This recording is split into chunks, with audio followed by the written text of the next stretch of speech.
The Clockwork Assault Rifle's timing is very particular. The item itself states that it has a use time of 12 ticks, or very fast, which is the total time it takes for it to release all 3 shots. The delay between the shots is slightly longer, at 14 ticks, making a 26 tick total attack rate. Rainbow torches are the only torches in the game which change brightness through their oscillation, ranging from negative 33% relative brightness all the way to negative 66% when it becomes the dimmest torch in the game. The only other oscillating torch, the Demon Torch, maintains a constant brightness of negative 40%. I actually made an entire video on the minutia of torches if you're interested in that. Marshmallows have the shortest food duration in the game, at just 1 minute of well fed. Interestingly, cooking it buffs this tenfold to a pretty respectable 10 minutes of well fed. For 1 silver, that ain't bad. The Granite Golem's description refers to it and the Granite Elemental as the product of magicked spirits, though the Granite Elemental doesn't refer to this in any way, perhaps because the elementals are distinct. Most all chandeliers are symmetrical, with the exception of the pillar chandeliers. Gotta be different after all. On the 3DS version of Terraria, Softcore or Classic Character Difficulty is the only character difficulty available to play on. Before 1.4.0.5, Green Jellyfish, the hard mode variant of Jellyfish, would completely replace Blue Jellyfish upon the transition to hard mode. Afterwards, Blue Jellyfish were made able to spawn in case you wanted a Blue Jellyfish kite in hard mode or something. This methodology was also applied to a few other mobs that acted the same way. The chance for a traveling merchant to sell you 11 items at once is 1 in 98,304, or roughly 0.001725%, and only in expert mode or higher. As the traveling merchant has a 22.12% chance of spawning every day, it would take 444,412.3 Terrarian days on average to get this. Assuming you can check the merchant instantaneously every day and you use the maximum journey mode time boost of 120 times, it would take 1,481 hours, or 61.7 days of waiting on average. When the Wyvern dies, the Soul of Flight is dropped by the head segment of the Wyvern, and it will remain there, floating until the player collects it. In 1.4, the Star in the Bottle's area of effect was increased by 153%, from 8,400 square tiles to 21,250 square tiles. The same applies to the Heart Lantern. The Nurse is an advocate for social distancing, as shown in a quote of hers. The most common AI in the game is unsurprisingly the Fighter AI, which covers the standard moving towards you and attacking you with contact damage enemies. It covers 127 NPCs. The second most common AI, the Passive AI, covers town NPCs and critters, and it's pretty self-explanatory what it does. It covers 68 NPCs. The Little Eater is 7% less resistant to knockback than a standard Eater of Souls, but a Big Eater is 8% more resistant. An interesting note. While on a mount, the player becomes blurrier than usual. I don't know why this happens, but it's a very minor thing. I've really only noticed since I record so much of this footage at 200% zoom scale. Every butterfly sprite when shown in an inventory is flat, except for the gold butterfly and hell butterfly, which are shown laterally. I guess if you count the prismatic lacewing, that one should be included as well. As the game progresses, the game gives damage and defense boosts to NPCs to make sure that they don't get instantly mauled by some 400 health green slime as soon as hard mode is entered. Interestingly, these buffs apply to the Dryad differently due to her damage being dealt through a damage debuff, Dryad's Bane. Due to this, Queen Slime and the Empress of Light do not give the Dryad damage buffs of 15% each, unlike the other NPCs.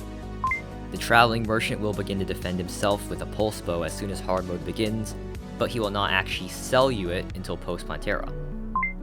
The standard yellow in Terraria used in the spawn point message is #FFF014, and the soft green used in text such as those shown when breaking shadow orbs is #32FF82. As impending doom approaches, you may notice that the volume of the music in the background will lower, then become silent. This preps the atmosphere for the semi-jump scare of the Moonlord spawn. 0x33's Aviator is the only Master Mode exclusive item not to have the Fiery Red rarity. This is because they are a dedicated item that used to be hardcore exclusive in 1.3. In 1.4.1, the tooltip of the Summoner emblem was revised from summon damage to minion damage. Although its actual effectiveness is unchanged, it still boosts all summoning items, even mounts. The cute fishron mount receives a drastic speed boost to 82 miles an hour whenever it enters water, and this boost persists when it leaves water for 6 seconds. Well, actually the boost gets slightly weaker, 5% weaker in fact, meaning it will only reach a max speed of 80 miles an hour. Garden gnomes spawn in front of dirt walls above 0 feet and living wood walls at any height. Curiously, dirt walls will no longer spawn garden gnomes during a solar eclipse, for some reason. The world generation screen describes corruption as disease-like, while the crimson is described as macabre and grotesque. In the bestiary lore, gem squirrels were formed from squirrels that ventured too deep, got lost, then got cursed by residual gem energy. What a rough existence. Different world seeds show different icons based on type. The drunk world would show a regular tree with both world evils, not the bees opts for a bee-infested rich mahogany tree, for the worthy and celebration mark 10 go for yellow willow and pink sakura trees respectively, and the constant opts for a depressing looking evergreen.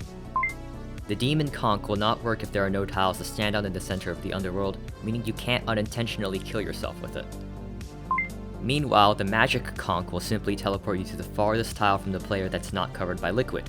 This typically works pretty well, putting you just before the waterline on the farther ocean. The drunk world seed is interpreted as a number, so the amount of leading zeros in 5.16.2020 doesn't matter. It's all the same to the generator. Since Terraria uses an algorithm, CRC32 to be exact, to generate numbers from strings and world seeds, phrases such as now, aunt, brush, in all lowercase can also be used to generate a drunk world, as they compute to 5.16.2020 when passed through the algorithm. The Obsidian horseshoe takes the functionality of the lucky horseshoe and the Obsidian skull, but it does not inherit the one defense of the skull itself. Either way, it doesn't matter since literally no one ever uses this item. The Brand of the Inferno was buffed 3 separate times in 1.4, first getting a buff of plus 41 damage, then getting a size buff of plus 13%, followed shortly by a speed buff of 5 ticks. Rare clouds such as these are spawned with a 0.67% chance, so 1 in 150 clouds will be a rare cloud. According to the lore for the meteor head, fragments of the meteor are actually alive, and they form the meteor heads that come out and attack you. Kinda interesting for what many assume is just warm, inanimate space rock. Before 1.0.5, Dungeon Guardians didn't exist. Instead, Skeletron heads would just spawn repeatedly until the player died. The downside with this is that they don't instantly kill you, and if you killed one, the dungeon would then open. To fix this, we got the infamous Dungeon Guardian. The Rod of Discord used to take 1/5 of health when used under Chaos State in 1.2.1.2, then that was reduced to 1/6 of health in 1.2.3, and then finally 1/7 of health in 1.3.0.1. Similarly, Chaos State was reduced from 10 to 8 to 6 seconds during this time frame as well. The console achievement, Ophthalmologist, that activates upon killing the twins, actually shows 2 instances of the Eye of Cthulhu, not Retinazer or Spasmatism. Desert Spirit Lamp's sprite orientation swaps from left to right when used to craft a Spirit Flame weapon. Both the Cochineal Beetle and Lac Beetle enemies, which drop the red and violet husks, are named for real insects used for dye. The real insects are not beetles, however. The lac dye also isn't violet in real life, as in the case of the lac beetle. Sword Shine spawn chances were altered in 1.4, with the amount of shrines now being based on RNG. There's even a chance for there to be 0 shrines, even in large worlds. Of course, this was balanced by making all sword shrines real, instead of the 67% chance to be fake found in 1.3. Creepers don't drop souls, which is probably to prevent the easy farming of Souls of Night via this method. The same applies to King Slime in 1.4, but pre-1.4, it was an extremely efficient way to grind souls if you had access to the summons. Unlike the King Slime's katana, the Queen Slime's trophy actually shows a wing feather, even if it might look like a really fat sword at first glance. The Starlight's physical sword projectile doesn't actually deal damage by itself. All of its damage is instead dealt by the streaks of light it creates. In the For the Worthy Seed, it is impossible to achieve full bestiary completion, and therefore get the Universal Pylon. This is because bunnies and demons don't spawn on this seed, instead always being replaced with explosive bunnies and voodoo demons. Chlorophyte ore can turn dirt blocks into mud to facilitate its expansion, which it can then turn into chlorophyte itself. This works against the evil spread of the biome, as chlorophyte itself also protects nearby tiles from being converted by nature.